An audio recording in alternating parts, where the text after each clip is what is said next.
बिस्मिल्लाहिर्रहमानिर्रहीम। सफ़रजल का मुरब्बा या बेही का मुरब्बा बनाने का तरीका।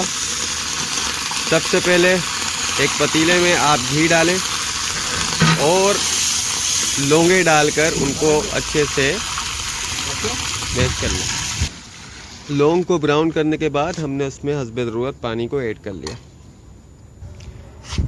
घी में लौंग को ब्राउन करने के बाद हमने हस्बे ज़रूरत उसमें पानी ऐड कर दिया। ये पानी की मिकदार आपको ज़्यादा लग रही है। अब इसमें ओरिजिनल ब्राउन शुगर आप ऐड कर लीजिए।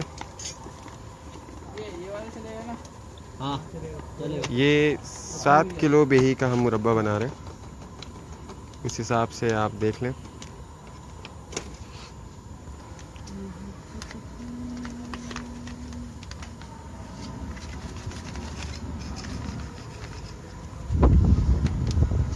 गुड़ की भी आ रही है उस्ताद, गुड़ की भी आ रही है।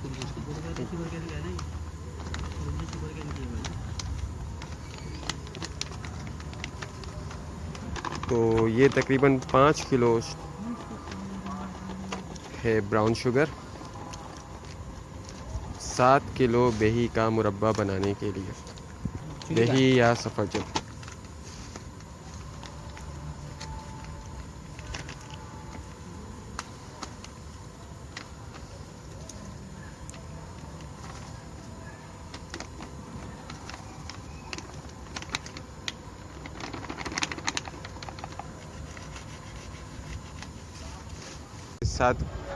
सात किलो बेही हमने काट के उसको 2 टुकड़ों में अपने पास स्टोर कर लिया।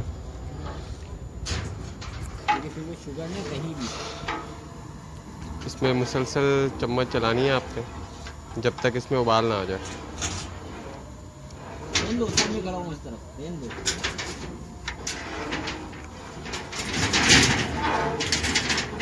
उबाल आने के बाद तकरीबन 20 मिनट बाद जब वो अच्छी तरीके से उबल जाए, हमने इसमें 7 किलो बेही जिसका छिलका उतार के 2 पीस हमने किए थे इसमें डाल दिया, ऐड कर दिया।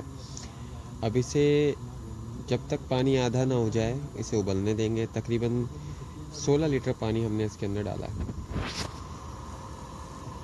ये और बनने के बाद ये हमारा बेही का मुरब्बा किस इस तरह का होगा, ये इसकी वो है। और देखें ये इसके अंदर बादाम मगज़ आप इसका गाढ़ापन आप देख सकते हैं कितना गाढ़ा है। ठीक है, इंशाल्लाह मज़ीद मालूमाती वीडियो के साथ और मज़ीद कॉमेडी वीडियो के साथ आपके साथ फिर हाजिर होंगे। इसको निकाल के आप किसी बर्तन में रख लें ठंडा हो जाने के बाद, और इसे इस्तेमाल करें। इंशाल्लाह सर्दियों में आपको काफ़ी फ़ायदा पहुँचाएगा। अस्सलामु अलैकुम व रहमतुल्लाहि व बरकातुहू।